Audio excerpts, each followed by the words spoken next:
नमस्कार, मी आचल न्यूज अनकटमध्ये आपलं स्वागत. पावताच्या ठळक घडामोडी.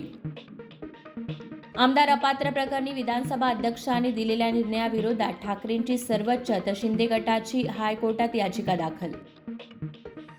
मुख्यमंत्री शिंदे आणि उद्योगमंत्री उदय सामंत दाओसला रवाना, 3 लाख सामंजस्य करार करणार असल्याचा दावा. एनडीएमध्ये प्रकाश आंबेडकर आले तर मंत्रिपद सोडेल, केंद्रीय मंत्री रामदास आठवले यांचं वक्तव्य.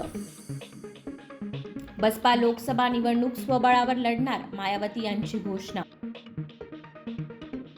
अयोध्येत आजपासून राम मंदिर प्राणप्रतिष्ठा सोहळ्यास प्रारंभ, श्रीरामाच्या मूर्तीची 18 जानेवारीला गाभाऱ्यात स्थापना.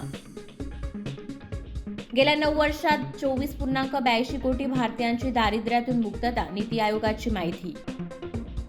ब्रिक्स अध्यक्षपदासाठी रशियाला पाठिंबा, मोदी पुतिन यांची विविध जागतिक प्रश्नांवर दूरध्वनीवरून चर्चा.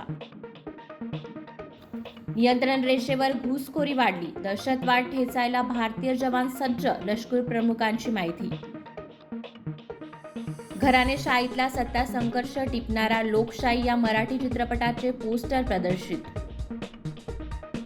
आणि अश्विन वन डे आणि T20 संघात स्थान मिळवण्यास पात्र नाही, युवराज सिंग यांचं स्पष्ट विधान. धन्यवाद.